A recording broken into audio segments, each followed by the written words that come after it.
এই নারীদেরকে ধীরে ধীরে কতটা মর্যাদা দিয়েছেন। যখন নবীজি সাল্লাল্লাহু আলাইহি ওয়াসাল্লাম আরবের বুকে এই নারীদের মর্যাদার ব্যাপারে প্রথম কথা উপস্থাপন করেছে, তখন নবীজিকে নিয়ে তারা হাসি তামাশা শুরু করছে। চিন্তা করো, আব্দুল্লাহর বেটা মুহাম্মদ সে এখন নারীর অধিকারের ব্যাপারে কথা বলে, নারীদেরকেও বলে সম্পদের ভাগ দিতে হবে, নারীরাও নাকি বলে সমাজে তাদের কথা থাকতে পারে, এই সমস্ত কথা বলে নবীজিকে তুচ্ছ তাচ্ছিল্য করেছে। চিন্তা করেন।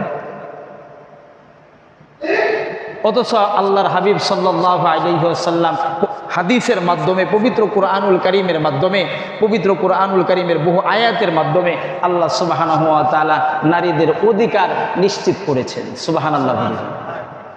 আল্লাহ তাআলা নিজে নিশ্চিত করেছেন, নবীজি নিজে নিশ্চিত করেছেন। আসুন, একজন পুরুষের সাথে নারীর সাধারণ সম্পর্ক চারটা। কি? এক নাম্বার হলো, একজন পুরুষের সাথে নারীর সম্পর্ক হলো মা। সুবহানাল্লাহ বলেন। তো মায়ের মর্যাদা কেমন, এই ব্যাপারে কুরআনুল কারীমের মধ্যে তো আয়াতের অভাব নাই। মায়ের মর্যাদার সম্পর্কে ওয়াজের অভাব নাই, হাদিসের অভাব নাই, আয়াতের অভাব নাই। সর্বশেষ ছোট্ট কথা হলো, জান্নাত মায়ের পায়ের নিচে। সুবহানাল্লাহ বলেন, আরো জোরে বলেন সুবহানাল্লাহ। তাহলে মা কি পুরুষ না নারী? কথা কয় না।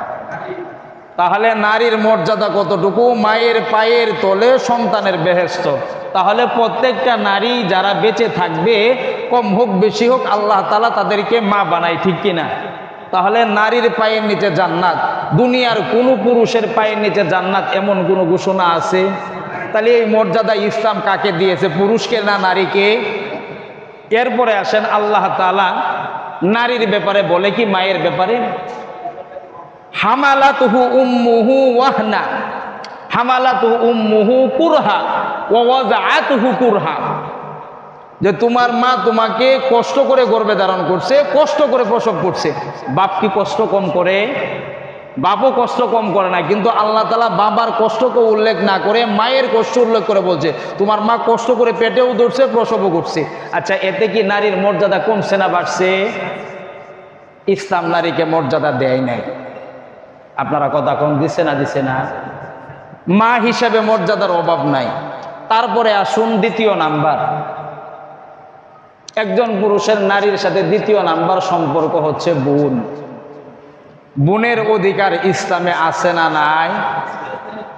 শুধু আছেই না, বরং কোনো ব্যক্তি যদি বোনের হক ঠকিয়ে খায়, আমি খাইতে পারি, আপনি খাইতে পারেন, নষ্ট করতে পারেন, সেটা ভিন্ন, তাহলে ওই ব্যক্তির জন্য জান্নাত তো ডাইরেক্ট হয়ে যাবে, তাই না?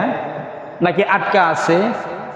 যদি কোনো ব্যক্তি বোনের হক আদায় না করে, বোনদের ব্যাপারে তার যে ন্যায্য অধিকার, এই অধিকার আদায় না করে, তাহলে ওই ব্যক্তির জান্নাতে যাওয়া সহজ না কঠিন? তাহলে বোনের অধিকার আছে না নাই? তারপর আসেন ইসলাম তৃতীয় হিসেবে ধরেন, একজন পুরুষের সাথে নারীর তৃতীয় নাম্বার সম্পর্ক হলো তার স্ত্রী। স্ত্রীর অধিকার আছে না নাই? অথচ জাহিলিয়াতের যুগে বলেন, ইহুদি ধর্ম অনুসারে বলেন, খ্রিস্ট ধর্ম অনুসারে বলেন, একজন নারীকে শুধু ভোগ বিলাসের জন্য ব্যবহার করা হতো। নাউজুবিল্লাহ। নারীর সামাজিক কোনো মর্যাদা ছিল না, সম্পদের কোনো মর্যাদা ছিল না, নারীর নিজের সম্পদ ব্যবহার করতে পারতো না। আর ইসলামিক বিধান কি?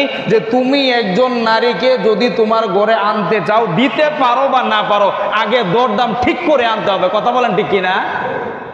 ওটার নাম কি? বলে মহারানা। মহারানা আদায় কি? বলে ফরজ। মহারানা আদায় করতে পারতেছি না, ছুটি নিছি, সময় সাপেক্ষে পরে দিব, সেটা ভিন্ন, কিন্তু আদায় করতে হবে। যদি মাফ করে দেই স্ত্রী, সেটা ভিন্ন, কিন্তু স্ত্রীর মোহর আদায় করা ফরজ। নামাজ যেমন ফরজ, রোজা যেমন ফরজ, এর চাইতেও কঠিন ফরজ স্ত্রীর মোহরানা আদায় করা। যদি কোনো ব্যক্তি স্ত্রীর মোহরানা আদায় না করে, অথবা স্ত্রীর কাছ থেকে অনুমতি না নিয়ে, ছুটি না নিয়ে যদি স্ত্রীর কাছে যায়, আর যাওয়ার পরে যদি সন্তান হয়, ওই সন্তানের ব্যাপারে কিন্তু মাসালা হলো হারামজাদা। নাউজুবিল্লাহ বলেন। তাহলে কতটা অধিকার ইসলাম স্ত্রীকে দিয়েছে। মহারানার ব্যাপার, তারে তুমি টাকা দিয়ে তারপরে হালাল করতে হবে। তাহলে ইসলাম নারীকে বউ হিসেবে মর্যাদা দেয় নাই। আপনারা বলেন দেয় নাই? কন্যা হিসেবে কন্যা হিসেবে ইসলাম নারীকে মর্যাদা দিছে কি দিছে না? এখন বলতে পারেন আমরা নিজেরা অধিকার আদায় করি না, এটা আমাদের দুর্বলতা থাকতে পারে। বাকি ইসলাম প্রতিটা ক্ষেত্রে, প্রতিটা সেক্টরে, প্রতিটা জায়গায় একজন নারীকে যথাযথ সম্মান দিয়েছে এবং ন্যায্য সম্মান দিয়েছে, কিন্তু আমরা সেই সম্মান দেই না বা দিতে পারি না, এটা আমাদের ব্যর্থতা।